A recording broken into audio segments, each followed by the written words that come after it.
بخير هاتن كورت كونكشن جدنجي امريكا افرنمان لسرتفايا بلاتفورمين دنجي امريكا وستلايتا ان ار تي تي واشنطن بصلافين من داخل الشمو وهي فيها دمين خوش لواشنطن ها دم جمير هشتي سبيدا رجا يكشمية لای منی شەوە هێرۆ زەنگەنا سڵاوتان لێبێت لەم بەرنامەیەدا کۆمەڵێک بابەتتان پێشکەش دەکەین لەوانەدا گرانی لە ئەمریکا و بەشێکی زۆری جیهاندا شەڕی ئۆکرانیا و هەروەها زانیاری زیاتر لەسەر هێرشی فڕۆکەی بێفڕۆکەوانی تورکیا لە گەرمیان کە 4 کەسی تێدا کوژران و لە ئەمریکا ئیرۆ ڕۆژا بابایە و منیش پیرۆزبایی لە تۆ و تەواوی باوکان دەکەم سپاس سێرۆ پیرۆزبایی تەڤایە هەفکارین خۆی کوبابن دەکەین و تەڤایە بابن جیهانیژی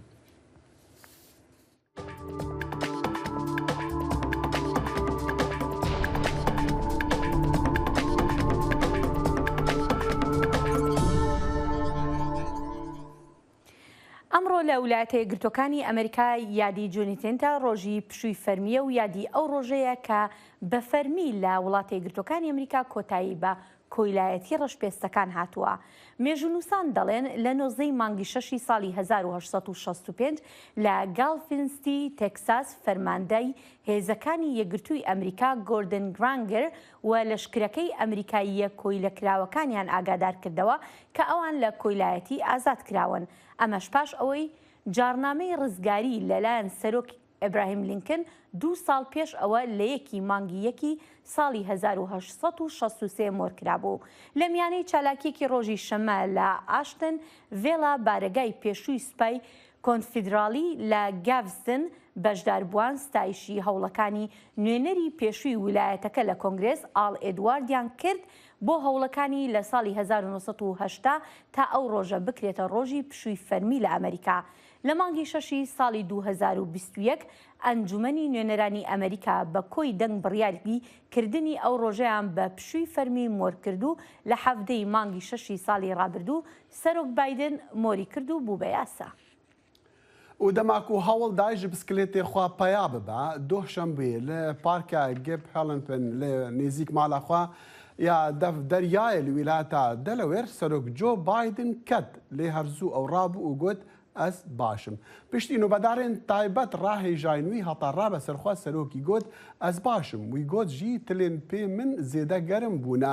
بایدن یە 79 ساڵی و خانمایەکی لێگەڕا ژ گەڕا سواربوونا پسکلێتان ڤەگەڕیا بوون لێوی بڕیاردا دناو ڕێزێن خەڵکێڕە دەرباز بە و دەما ژ پسکلێت پەیا بووی ئەو هەلنگفت.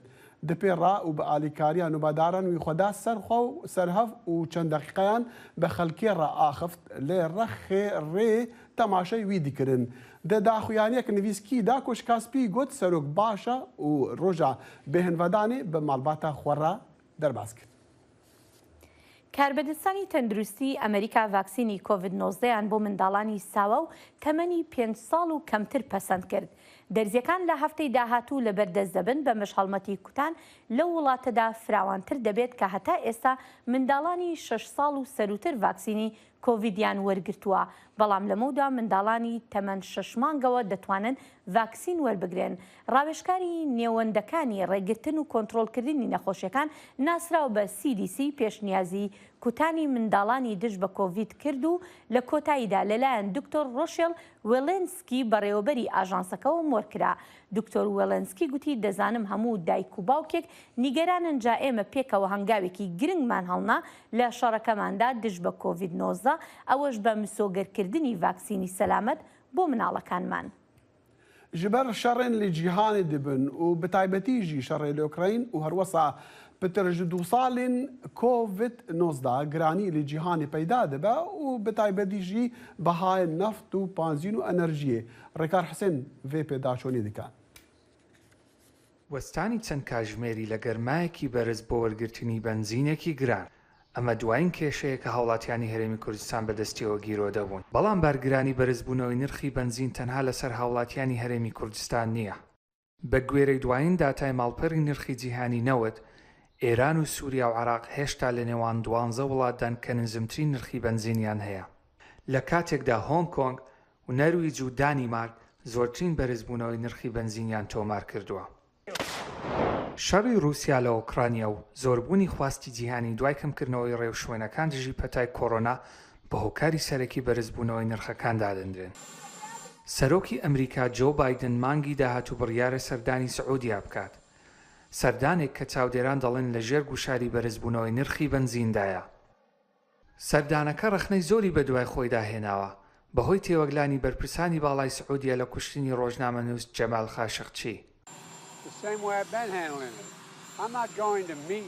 من ناچم بۆ ئەوەی کۆبوونەوە بکەم لەگەڵ محەممەد بن سلمان. من دەچم بۆ کۆبوونەوەی نێودوڵەتی کە ئەو بەشێکە تایدا. تەنانەت بەرزبوونەوەی نرخی بنزین لە هەندێک وڵاتدا بووەتە هۆی بایکۆتکردن و خۆپیشاندان.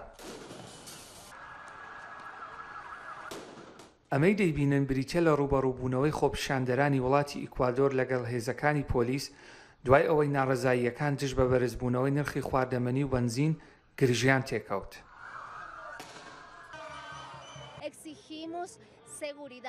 نرخی شتومەک زۆر گرانە، ناتوانین پێداویستی سەرەکیەکانی ڕۆژانە بکڕین. نرخەکان فڕیون، نرخی بنزین و وزە بەرز دەبێتەوە. لە ئەنجامی درێژە کێشانی شەڕی رووسیا لە ئۆکرانیا هەندێک لە چاودێران پێشبینی دەکەن کە بازاری وزە لە جیهاندا بە تەواوەتی بگۆڕێت. وڵاتانی ئەوروپا لە ئێستادا هەوڵ دەدەن کە پشبەستنەکانیان بە وزەی رووسیا کەم بکەنەوە، بەڵام تا خستنە ڕووی زیاتری وزە یا کەمبوونەوەی خواست لەسەری پێشبینی دەکرێت نرخەکان هەر بە بەرزی بمێننەوە. ڕێکار حوسێن، دەنگی ئەمریکا، واشنگتن. بەڵێ هەتا دێت لە ئەمریکا نرخی سوتەمەنی و هەروەها پێداویستەکانی تری ژیانیش بەرز دەبێتەوە. هاوکات بەڕێوەبەراتی بایدن دەڵێت هەوڵ دەدات بۆ چارەسەرکردنی ئەم کێشەیە. بۆ زانیاری زیاتر دەچینە لای هاوکارمان بەڵێن ساڵح. بەڵێن بەیانیت باش، دەمەوێت لەو پرسیارەوە دەست پێ بکەم بۆچی تا ئێستا نەتوانراوە ئەم کێشەی گرانی سوتەمەنی یان بنزین لە ئەمریکا چارەسەر بکرێت لە کاتێکدا دەزانین کە سەرۆک بایدن بڕیاری داوە ڕۆژانە 1 ملیۆن بەرمیل نەوت لە یێدەگی ئەمریکا بخاتە بازاڕەوە.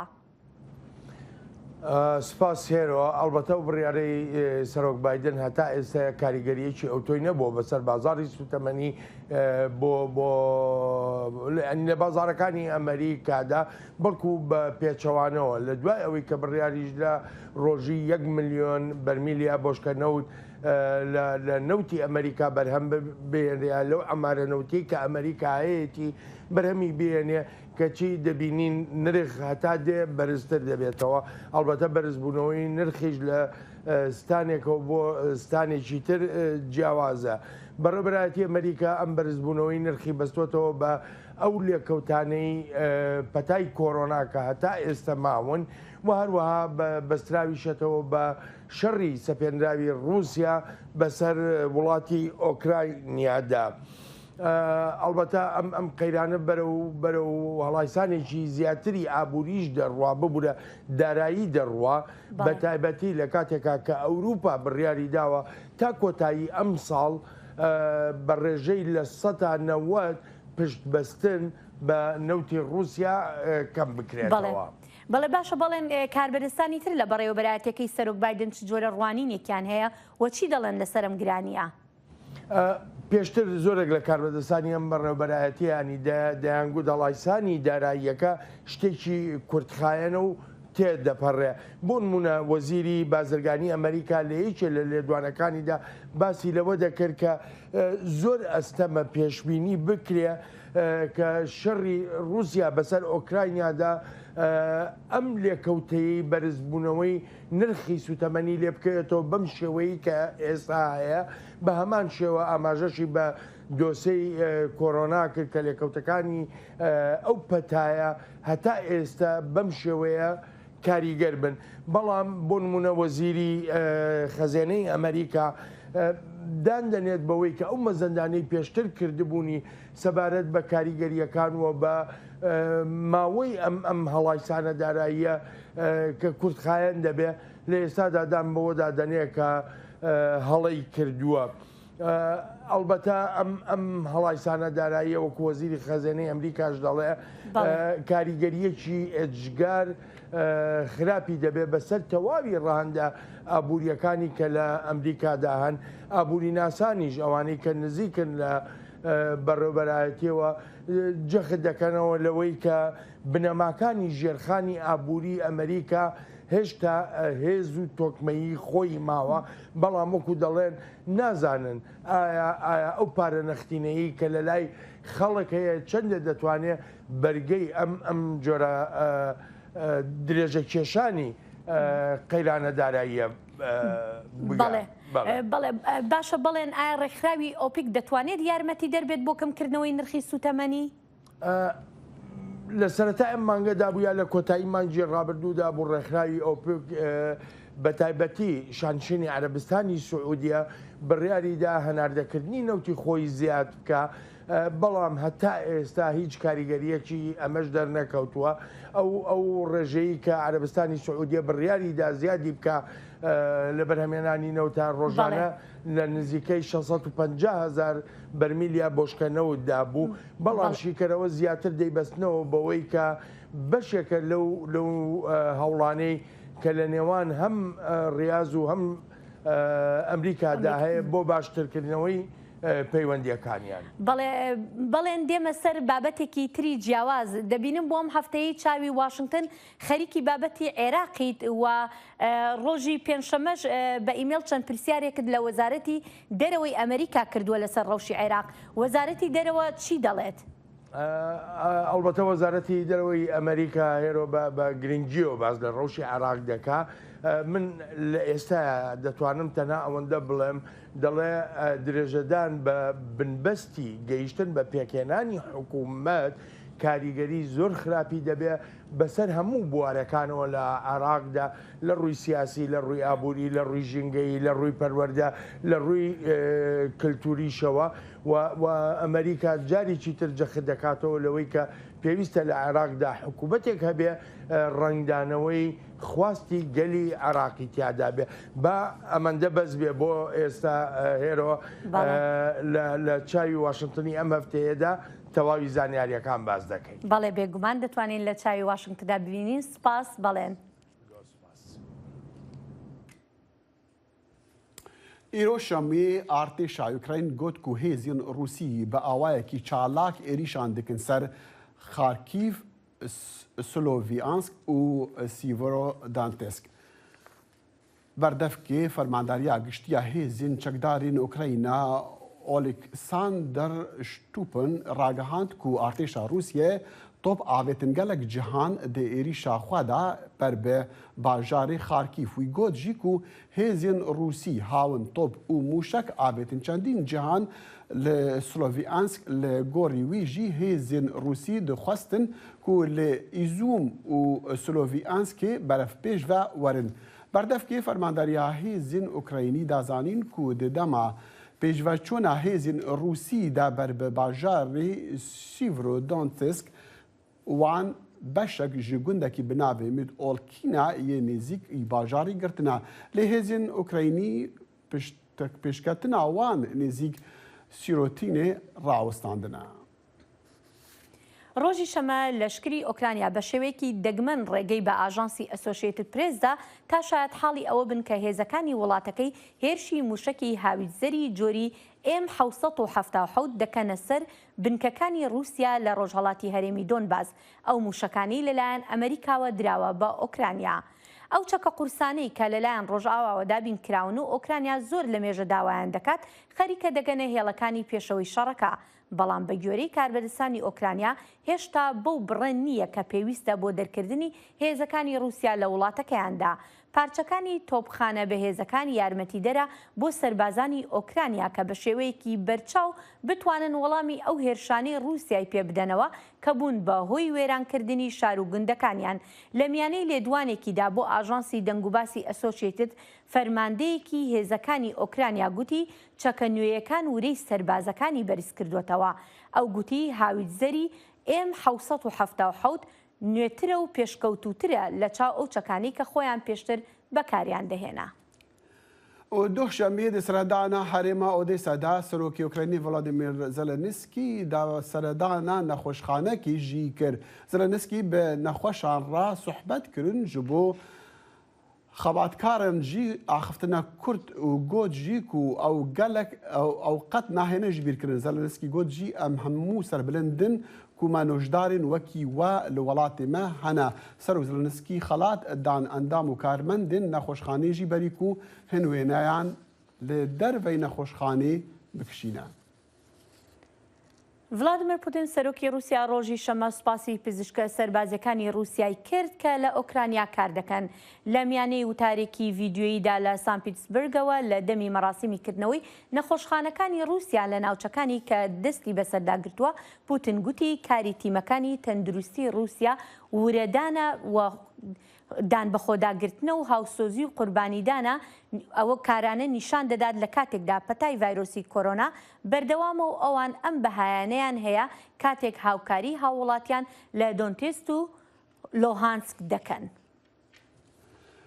û li Ukrayna serbaz standardên alîkariyên destpêkiyên hawarçonî ku ji hêla Amerîka û NATO ve hatine pejirandin bi cih tînin di heman demî de bi xêra da dilxwazên xwebexşên Amerîkî wan dehan hezarkerestên alîkariyên pêşîn yên rizgarkirina jiyanê jî hene. Leşkerên hêza Ukraynî ji aliyê rahîner Irina Kostenko perwerde dibin li ser tektîka bikaranîna alavên hawarçûna pizîşkî yên serekî. Irina rewşeke nêzî rastiya qada şer amade kiriye û diyar dike got dema alîkariyê pir kurt e. Ev zêdetir ji 8 salan ve got Irina di warê rahînana tektîka pizîşkî kar dike. Li kêleka xebatên wê di qadê şer de jî. Di meha Subatê de ew li Washingtonê bû beşdarî bernama ve guhestinê bû piştî destpêka şerê Ukrayna û berdewamkirina wê Irina dicî de vegeriya Ukrayna bo alîkariyê û hin alavên pizîşkî yên girîng ji rêxistina xêrxwaziya United Help Ukraine wergirt. Serokê Rûsya Putin planên me guhart û em mecbûr bûn ku em vegerin Ukrayna. United Help Ukraine alavên serekiyên hevcebûna tenduristiyê ji me re dan hev da ku em destvala venegerîn malên xwe. Rêxistina United Help Ukraine ji sala 2014 ve kar dike û ji 24 Şubatê dema Rûsya êrişî Ukrayna kir wan 15,000 pakêt ji alavên hawarçûna pizîşkî şandin Ukrayna û niha jî 10,000 din li ser rêne bo bigihêjin wê de. Rahînan heşt dim ji mêra berdewam dike da got leşker fêr bibin çavabirînên zor û xwînrijiya girsayî rawestînin. Допомогу надає той, хто поруч. Di dema birîndarbûnê da vêregira xwînrêj bibin vekin û leşkerî bilivînin. Di qada şer da alîkarî ji hevalê herê nêzik ve dibe. Ji ber vê divêt ku bizanin çi pêwîst e û çi bikin. Ez bar dikem wê bi ser kevin. Bariya min bi tîma min heye. Bêguman em ê karî bin wan fêrî tiştên serekiyên hewarçûna tendurustiya leşkerî bikin. Programa rahînanê li ser serbora hêza Amerîka ava dibe. Got ew bûye pîvana herî baş û zêrîn ji hemû welatên endamên NATO. Сьогодні буде тренінг. Îro em ê perwerdeya TCCC'yê bikin ew balê dikişîne ser xwînrêja girseyî riyên bakişandinê bihênkişandin gera xwînê û daketina pileya germahiya laş. Wê li wir navendek hebe ji bo derxistina birîndaran ji qada şer û em ê wan fêrî vî tiştî bikin. Irina û tîma xwe rahînanên dagirtî her hefteyekê de didin û hemû rahînerên wê bi xwebexşî kar dikin. Ew dibêjin xelata wan ya herî mezin got ew jiyana mirovan biparêzin. Serok Joe Biden li roja çarşembê fermanek serokatiyê mor kir ji bo piştevanîkirina hev cins xwazan hûrkarî di vê raportê de. Li Amerîka meha hezîranê wekî meha şanazî an ku Pride Month tê pîrozkirin. Civaka LGBTQI ahenga digerînin û banga mafên wekhevîtî bo hevregezxwazan dikin. My presence here is a testament. Hebûna min ya lêre şahîdiyeke ku em li ber xwe didin. Ji ber ku jiyana me pirûmet, xweş û hêja ye. Em rêz û hezkirinê heq dikin. Heta ku em wê dest bixin, em dê lêre berxwe bidin. Qesra Spî çarşema borî meha şanazî pîroz kir, kar bi dest dibêjin bi rêya biryara rêvebir, ev gavên zêdetir davêjin ji bo pêştebirina wekhevîtiyê û çareserkirina cudakiriyê. Di nav de pêşîgirtina binavê terapiya veguherînê ya ku hewl dide nasnameyên zayendî an cinsî yên civanên LGBTQI biguherîne. ev yekem carek ku hikûmeta federal bersiveke hevbeş li dijî vê kiryara tirsnak bêrûmet armanc dike. Serok Joe Biden pêşyasayên vê davî yên ku bandorê li mafên LGBTQI dikin şermezar kir ku ji hêla qanûndanerên komarî ve li seranserê welat hatine derxistin. Li Florîda qanûnên ku dê di yekê tirmehê de were bikaranîn vê niqaşa cînsî û nasmeya zayendî ji bo zarokên li polên pêş dibistan heta pola sêyemîn qerehe dike. Waliyê Texasê Greg Abbott di wan demên davî de ofîsa karûbarên malbatê erkdar kir da ku lekolîn were kirin ger de û bavan ji zarokên xwe re lê neherîna zayendperestî peyda dikin anna. Ez difikirim ku rêveberî wê yekê dibîne û dê her tiştî ku ji destê wan bêt bikin. Ez pehêvîme ku ew hewl didin ku pêşiya li vê êrişa li ser welatiyên LGBT'yê bigrin, sivik bikin û paş dabixin.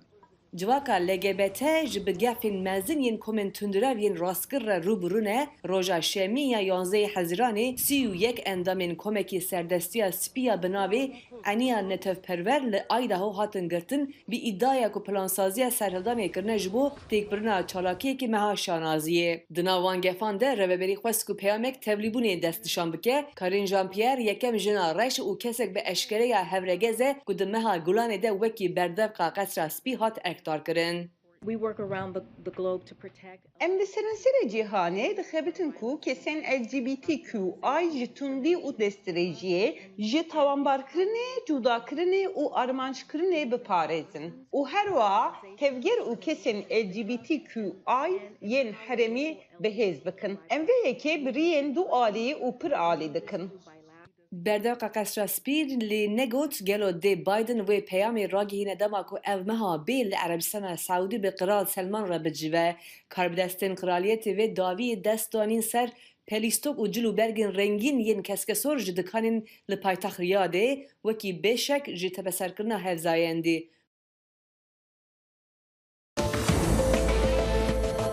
دەنگی ئەمریکا سەرچاوەی متمانە پێکراوی هەواڵ و زانیاری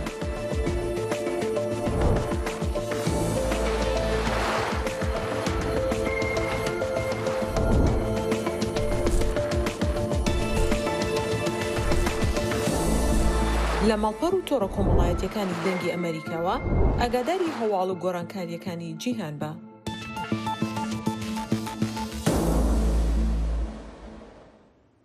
ڕۆژنامەوانێکی سووریایی و پامنێرێکی دەنگی ئەمریکا کە ناچار بوو بەهۆی بردومانەکانی شارەکەی خۆی لە شارەکەی خۆی هەڵبێت و ئێستا باز لە ئەزمموی خۆی دەکات لەو کەمپی پەنابەرانەی کە کردوێتی بە ماڵی خۆی. سیروان قچۆ ئەم راپۆرتی ئامادە کردووە. ئەڤە 4 ساڵن ڕۆژنەمەوان نەورۆز ڕەش و vê کەمپا پەنابەران لە هەرێما شەهبا یا باکووری سووریێ وەکە مالاخوا بناو دکە. دەماک و تانکên Tirkiye li sala 2018 derbazî bajarê wê Efrînê bûyn, ev rojnamevan neçar bû bi hezaran xelkê dî re ber bi devereke ewle birevin. Malbata wê hat derbederkirin û bavê wê jî di tobarankirinê de hat kuştin. Niha Newrozxan li vê kampê koçberan dijîtin. Rasiye ev bûyer hêj ku pirtir têkefê ferqa giringiya hebûna ragihandinê, giringiya ku di rewşên rojnamevan bi xwe de dibin ne tenê rojnamevan, dibin qurbanî jî û rewşa ku hîn jî berdewam e. Newroz Reşo 31 salî ye. Ew rojên xwe ji bo rûmalkirina nûçeyan ji bo dengê Amerîka û saziyên diyên ragihandinê terxan dike. Raportên wê li ser jiyana kesên dewrûberên wê ne bi ezmûnên hevpar jî cînarên wê dilên xwe ji wê revetkin.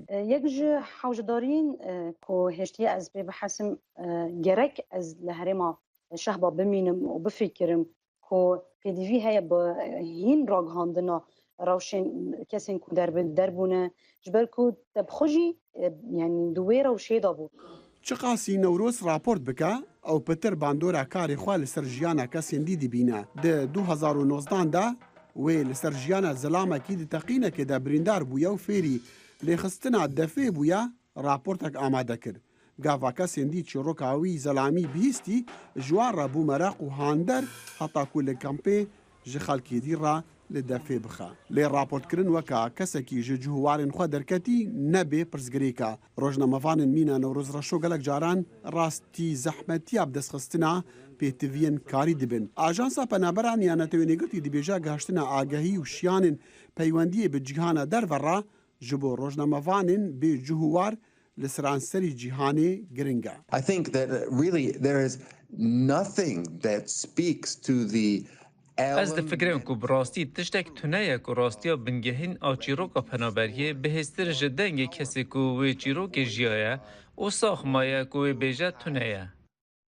Li seranserî cîhanê pitir ji 100 milyon kes bê cihûwarin. Ajansa Penaberan dibêje di nav wan de 5,000 li kempa şehbane ku Newroz reşo lê dijîtin. Peyvdarê ajansê Chris Boyan dibêje ajansa wî alîkarî û ewlehiyê ji wan kesan re berdest dikin û delîveya didin wan heta çîrokên xwe vegêrin. Newroz bûye dengê wan kesên ji ber şeran derbeder bûne û ji wê re bûne hander berdewamiyê bi karê xwe bide. Dexîle Şemo ji bo Sîrwan Qeço dengê Amerîka. û niha Newroz reşo rastexwe ji kempa şehbaya Penaberan bi mereya dem baş Newroz em dizanin karê rojnamegeriyê li her cihî bi zehmeta lê di kempekî Penaberan da û vebirî ji cîhanê bêguman gelkê wê zehmettir be. Tu dikarî çi bêjî li ser vê ji me re? Newroz dengê min tê?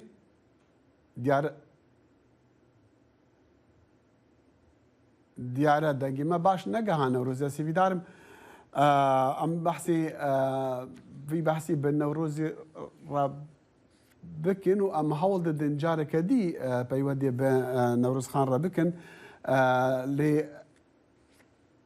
هەلبەت ئەم بەحسی ڕۆژنامەگەری دیکردم تایبەت ژی لە دەمێک و ڕۆژا پەنابەران ژی نێزیک دەبا و ڕۆژنامەگەری پەنابەریەدا کە چەندی بزەحمەتە ژی بلیوێژی ئەمێت پێڕا بەحسێکی بکەن سەرگرتنا 20 ڕۆژنامەڤانان لێ دیاربەکر ئامەدی و بەری چەند ڕۆژان هاتبوون گرتن و بەری سێ-چار ڕۆژان ژی دیسان کەفتبوون بەردادگەهێ ئەم ڕەوشە داوی ئەوان بزانن و نوچەیان ژوان بزانن ژێ یەک ژێ ڕۆژنامەڤانن و gelkê çalaka divî buwarî de û her wesa ku sernivîskarê rojnamevekê rojnameyekî ye û çalakvane buwarê azadiya rojnamegeriyê de. مخابن پەیوەندیە me bi Newrozê re بەداخەوە دەخیل نەورۆز یەکێک بۆ لەو کەسانی کە لە سەرەتای شەڕی سووریاشەوە هەمیشە راپۆرتی بە ئێمە گەیاندو و لەو کەمپی پەنابەرانەوە ینی هەمیشە زانیاریەکانی لەسەر پەنابەران وەڕەوشی پەنابەران لە کەمپەکە گەیاندووە بە دەنگی ئەمریکا یاش هەمووی گرنگترش gelek çîrokên mirovانî ku gelkî ku diltezîn bûne di wextê xweda hem kuştina kes babê di teqînekê de û ew çîroka me berî niha ji dî ku yek ji penaberan ku birîndar bûye di bombarankirin li dîsa lêşiyaye ku jiyana xwe berdewam bike û ew zarojin Ez sîvîdarin Newroz dîsan vegera be me. Newroz nizam dengê me niha digihat. Dengê me digihat cem te Newroz? Diyarê dîsan kêşeya dengî heye bi daxwaza lêborînê ji Newrozxan û ji tevaya temaşevanên xwe jî dixwaz. Di baş e Newroz dengê te dîsan diyarê geha min me dixwast em ji te re bêjin ka zehmetiyên karê rojnamevanekî li kempekî penaberan li wekî cihêtûlê çawaye. Tu dikarî çişma re bêjî? Belê wekû ku niha jî çêbû divê kêliyê de yek ji zehmetên ku her derbederek jiyan dike û di nav da jî rojnamevan pir pêra mijûl dibin zehmetiyên ku di dirawşekî wekî rojnamevan ne rewşekî normal ve kar dikin. Di her kêliyekê da eger heye ku interneta tune be eger heye ku di bêçarz bimîne ev tenê derfetên teknîkî ew qas pirsgirêk têda hene. Heger em werin derbasî mijarên ku rojane rojnamevanên derbeder pêra dimînin ku wekî hemû rojnamevanên li deverên şer û alozî lê heye ew rûbrûyî gefane rûbrûyî ku bibin beremberî êrişekî ku di encamê de ew bixwe jî bibin qurbanî ji ber ku herêma ku ez lê dimînim û her wekî din hevalê min hevkarên min rojnamevan ku li herêmê ew jî bûyeran dişopînin herêmekî ne ewle ye herêmekî bi awayekî berdewam rastî tûbaranê tê li keleka vê em bêjin ji tiştên ku mirov dikare vê duwarê rojnamegeriyê da em rojnamavanên ku li deverê dikişînin û yek jî ez bi wan di nav wan zehmetiyara derbas dibim min jara ku baweriya derbideran bi kanîna ragihandinê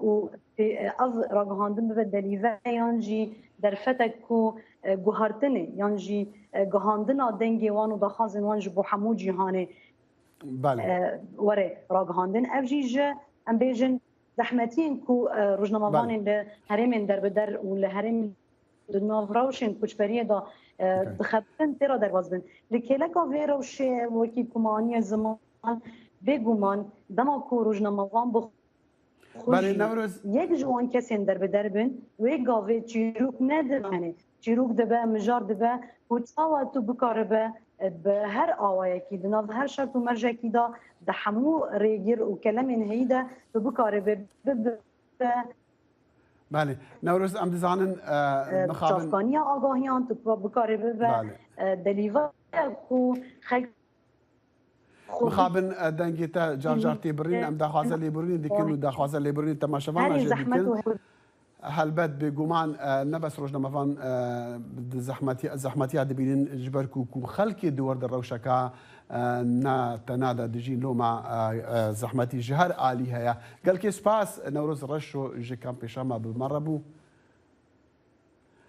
وبري چند روجان جي لديار بكر آمدي جي ماركا روزنامه‌وانا هاتن گرتن و هرزوجي او كاتن پیش دادگاهان اسیویدارم کو میوانک محیا جی ترکیه بحثی روشا وان روزنامه‌وانش مره بکا انظام اگر آماده بدر هنرش مره بیشن جبو ام بچین بله بمره بريز قادر السن سرویسکاری روزنامه خوابون نها بمره دم باش که قادر یعنی بری چند روزان زانی و ما هلبت رو مالوان پیامجی کرکو نزیکی 20 روزنامه‌وان الجموع هاتن گرتن و زوزو کاتن بردادگاه هانجی ما هو دیدن کو رخصتنک يعني خو بشاندانک رخصش بو داخوازه ما فنوان و آزاد کرنوان کرنها پیامین داوی جوی چنه بله دەستپێکی دەمەوە تەماشاوانێ وەژی خۆش ئەس سایڕاستکردنێک بکەم ناوێ من قادرن ناوێ من قەدریە قەدری داخوازە لیبوریە دیکن کا قەدری پرسێک نییە ڕاستە لە باکووری کوردستانê li Amedê navenda wê Amed li çend bajaran dijî çapemeniya Kurd operasyoneke jêla serdozgerên Komara Amedê ve serdozgerê Komarê Amedê ve operasyoneke binçavkirinê pêk hat heştê haziranê de li Amedê ser sazî û dezgehên çapmenî de hate girtin ser malê rojnamegeran de hatine girtin pîş rojnameger bi giştî 22 kes vê operasyonê de hatine binçavkirin û piştî binçavkirina heşt rojan ji van hevalên rojnameger 16 jî hatine girtin û hevalên din jî hatine berdan وەکو hûn jî dizanin li Bakurê Kurdistanê kar û barê rojnamegeriyê gelek zehmet şert û mercên zehmet da tê kirin lewre li Bakurê Kurdistanê jêla desthilata AKP û MHP ve derfetên rojnamegeriyê gelek hatine tengkirin têne astengkirin ji ber vê yekê jî karê rojnamegeriyê li virê zehmet têne kirin lê nava şert û mercan de jî em û hevalên xwe yên rojnameger hewl didin ku tiştê li Bakurê Kurdistanê li nava Kurdan diqewimiş ra giştî a cîhanê re ragînin ji ber vê yekê jî كاكي قدري يعني سدمين قرتنا وان من نزاني اللي بتني مج افسركي بوليس عم بهيس دما قوتي او اوبراسيون لدي جيوان سازي عم بوكو سرب باكيكينا لي دادگاه شدي بيجا لسرتاوانا كل دي جيوان هاتي يعني في هاتي نقرتن بله بله نه ام بجن باوایکی فرمی و درباره داش هلا حکومت AKP MHP و دافانیک هیچ نه هات داین ام بجن تو راه داره کی حکومت دافانیک به رنگی نه داید اپراسیون وی رنگی ده و کوجی دزانن راه دارن حکومت درتن پیشبری کامرا او درباره اپراسیون کو هاتیه لدار خستن دافانی ته داین دافانیک فرمی ته داین نواروکا اپراسیون ته و گوتن کو اپراسیون بروی کی پیکاتیه لم خام حتی نهاجی و درباره ده دافانیک فرمینات داین تنیج هلا چند وزیران و تایبەتی وزیر کار هندو سلیمان سویلو و داخوانین کو روزنامه‌گران هدف نشان دادن تنه داین سردوزگری جی تما کو حواله مد لپرسین درباس کردن و کو جی نه دست نشان کرد کار و خباتên rojnamegeriyê ên ku li Bakurê Kurdistanê şêla ev rojnamegerên hatine girtin ve têne hatine pêşxistin wek ku we jî niha got bi endamtiya rêxistinê bi endamtiya rêxistina got bi endamtiya PKK sûcdar dikin ji ber ku hevalê me ku niha hatine binçavkirin û hatine girtin ji medya haber û Stêk TV re xebitin hem Rojnamegerê Kurdistanê hem jî bernameyên xwe ku ji wir re amade dikin bi van naverokên bernameyên xwe têne sûcdarkirin. ئەو سازیین و ئەو وان ڕۆژنەمەوانەتی کار دەکەن نەها شەوانە ئەو بەردەوامن لەسەر وەشانی خۆ لەسەر خەباتەخوا یانژی ڕاوەستیانە چکو ژمارە یەنگرتی گەلکن. بله بله نها 16 rojnameger hatine girtin ne tenê em bêjin saziyek hatine girtin ev rojnamegerên ku hatine girtin ji gelek saziyan dixebitin tenê ji bûna ku ji Stêk TV û medya haberê re bernameyan çê bikin bi prodüksiyona çend prodüksiyon PA Arya û pelê re dixebitin naverokan çê dikirin û her û televizyonê ku me navê wan qasekberê derbas kire برنامه خبتین لسازی و دزگهین کو روزنامه‌گر لید خبتین و مثلا میناک نهال روزنامه ما خوابونه مدیر کارمه نویسا محمد علی ارتاش و هر واحد ادیتور روزنامه ما زین العابدین بلود و اپراسیون دات نگرتن ل کارمه روزنامه‌گری دومینه نه خوابون و هجمار خوابه هفته جی درخست اوناجی امسر هجمار خو داوین کار خبات تکن دیساج آژانس مزوپوتامیا هبون جنوسی اولی من هاتن گرتن هبون چی خبات خو دومینه دور سر پرودکسیون سر شرکتین پرودکسیون دور پچا پلیسان آلوی دری هیچی دومه هر سازی نهاتن والاکنش بروی که کارو خبات کل هر سازیان تکرن هنک خاطیه اصلا کرد. بله داخویانی خود برشت روزان و گویی بو کو اون پیش بینی دکن کو اپراسیون واسه بدومینن چما؟ بله خاصک بری وکم من دست پیکی دجی دست نشان کرد لباکوری کردستان شرط و مرجان روزنامه‌گری کل کاتن زحمت کردن تنها اصلا کردن جلا دستلاتا کولات ریو دبه و لوره پرانه چاپمنی کردن بن کنترل آخه سازو دزگین کد بن کنترل وانا بن کنترل دستلات دانا خفتنجی دبن هدف اپراسیون فیرنگی لوره امجی لباکوری کردستان خط کما وشان هيا او املگوری دخواز حکومتی وشان ناکن يعني خبات ما كارو خبات روزنامه‌گری هم دکن البته قانونی نه تو دروای قانون هم خبات ناکن لوره تازه دزگهین کو عمل خباتن باجا خود دستلاتا کو هم سوشتار دک اپراسیون ال دجی پیکنه ل رقمی وی کیجی جبر کو امدلی و وشان ناکن به اپراسیون کو اولدار دخره روبرو دمینن ام ترکافه حتی خو نکن جبر کو مجنها به واجی خبات خو روزنامه‌گری هر چقدر دجی اپراسیون ام بکن جبر وی ام پیش بینن کو و اپراسیون بی رنگیل دجمه بنال دار قال كي سباس ودا خاز اللي بريد كل دست بيكا هافي فيني منابته بشاشتي جود قدري اسن سرنفيسكاري روزنامه خويبون قال كي سباس اسباس كندم باش قوت تشور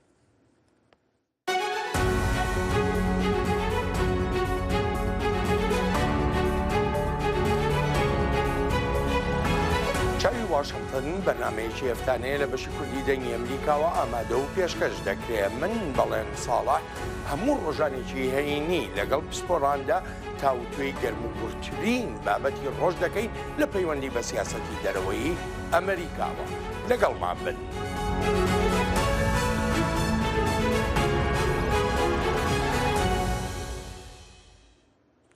هەزاران کەس لە نێوەندی لەندەن ڕۆژی شەمە خۆپشاندانیان ساز کرد بۆ ناڕزایی دەربڕین لەسەر بەرزبوونەوەی نرخی شتومەک لە وڵاتەکەدا.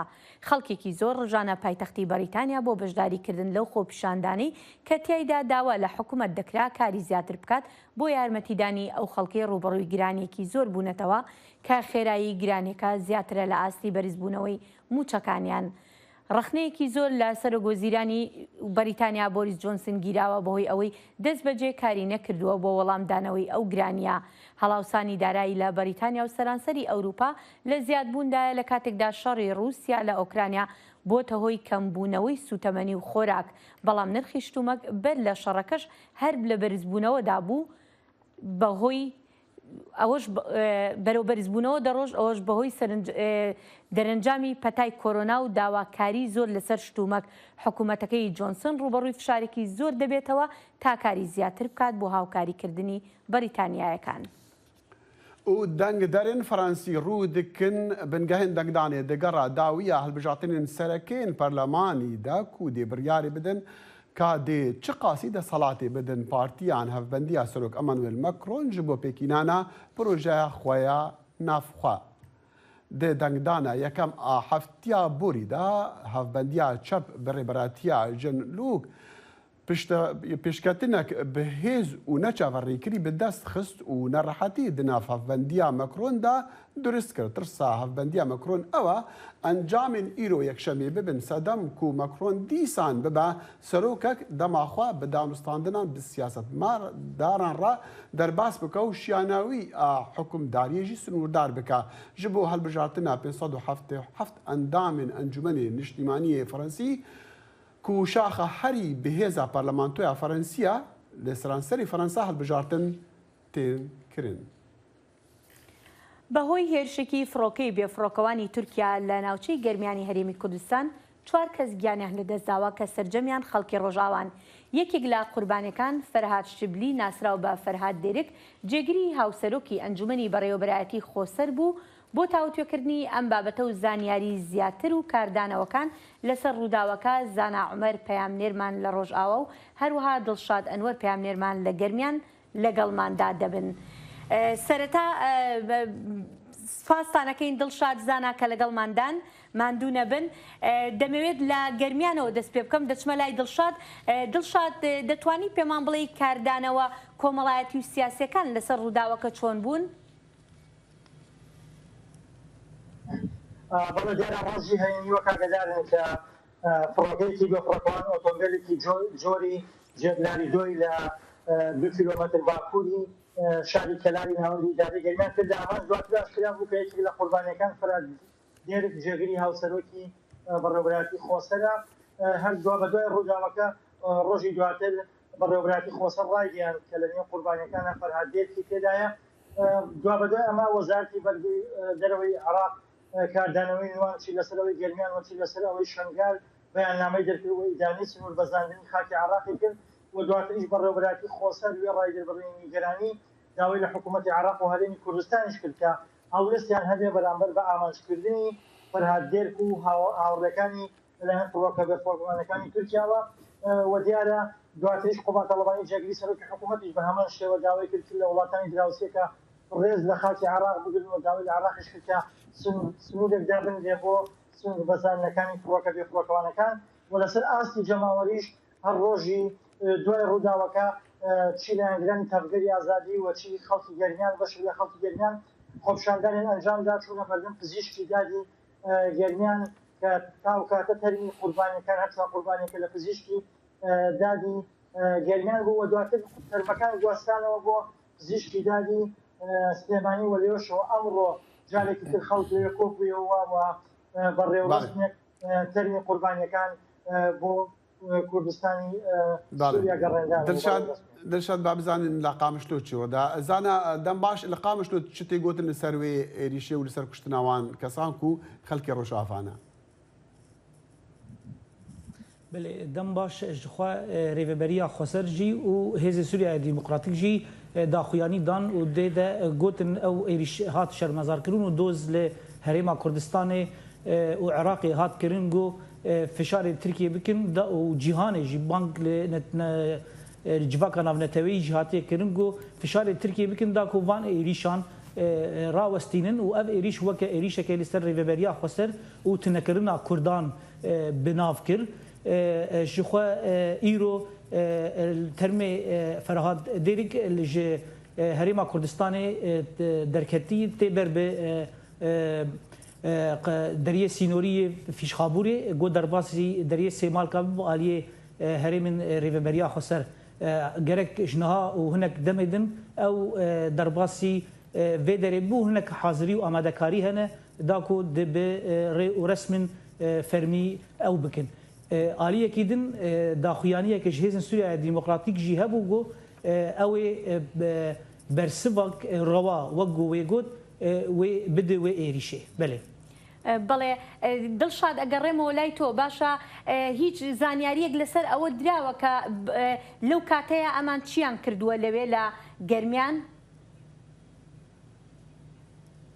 بەڵێ بە پێی و زانیارانەی کە ئێمە بەدادەچوومان بۆ کردووە فەرهاد دێرک و هاوڕێکانی ڕۆژی پێشتر واتە ڕۆژی پێنجشەمە هاتوونەتە کەلار ڕۆژێک ماڵێتەوە و ڕۆژی دواتر لە کاتژمێرنەوە لە کەلار دەچوون دوای چەند خولەکێک لە دەچوونیان لە کەلار و بڕین تقریبا 2 کیلۆمەتر تێپەڕین لە کەلار لەلایەن فڕۆکانەوە کراونەتە ئاماژگار زانیاری جۆرا و جۆر هەیە با بڵێن تەبگەری ئازادی باس لەوەکەن کە فەرادگەرێک بۆ سەردانی ئەو ئاوارانەی کوردستانی سووریا کە لە هەرێمی کوردستان و بەهۆی شەڕەوە ئاوارە بوون هاتوۆتە ئێرەوە سەردانی کردوون بەڵام هەندێک سەرچاوی تریان باس لەوەکەن کە فەرهادگەرێک هەندێک کۆبوونەوەی هەبووە لە کەلار بۆ بەشداریکردن لەو کۆبوونەوەە لێرە بوون بەڵام ئەوەی کە ئێمە چاودێری و بە دووادەکەمان بۆ کرد لە کاتی دەرچوونی فەرهادگەر کە لە شاری کەلار ڕێگەی کەلار سلێمانی داخرا بووە و خۆپشاندان هەبووە بەهۆی گرانی نرخی بنزینەوە بۆیە زۆربەی شۆفێرەکان پەنایان بردوۆتە بەر بڕینی ڕێگەی خاکی بۆ خۆپشاندەران بۆیە لێەوە کە بەڵێ دڵشاد دەگوترێت کە چاودێری کرابوون پێشتر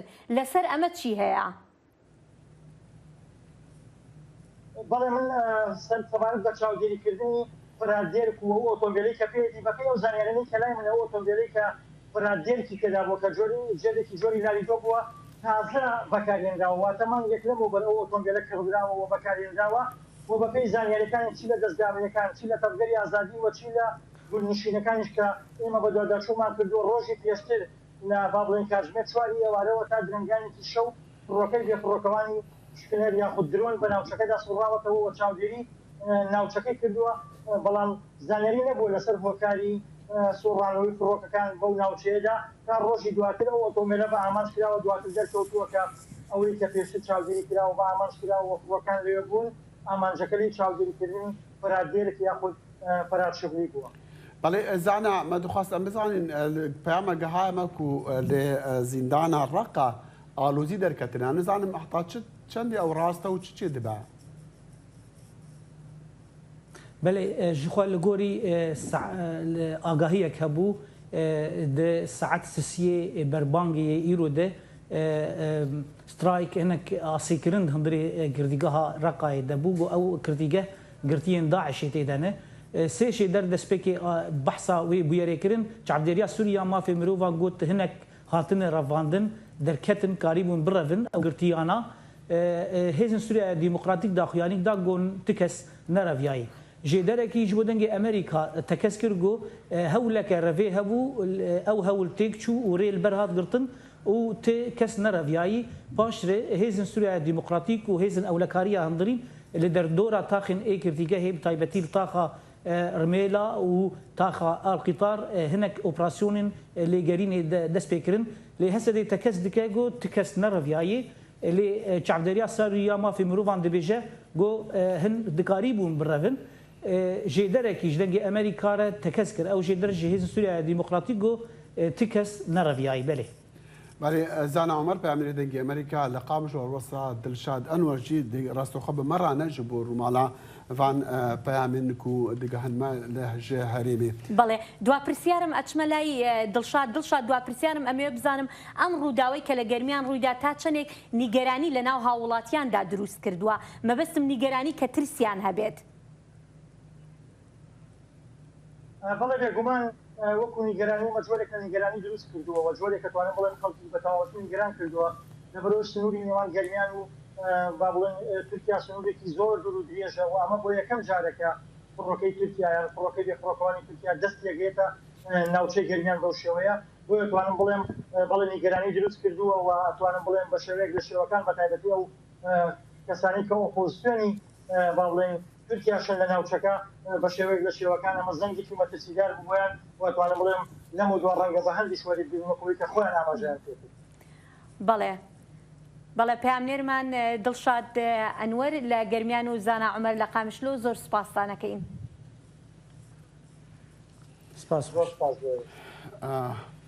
بەڵێ هێرۆ هەلبەتە ئامادەکاریش بۆ سباهی مە چەند راپۆرت هەنە ژارێما کوردستانی لە دیسانجی سباهی ئەمێ بەحسێک یان چەند راپۆرتین تایبەت هەبتن لەسەر ڕۆژە پەنابەرین جیهانی هەلبێت.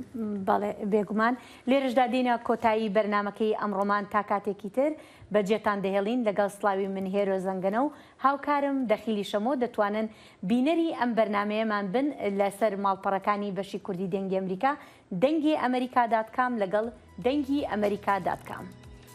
بەدوعا.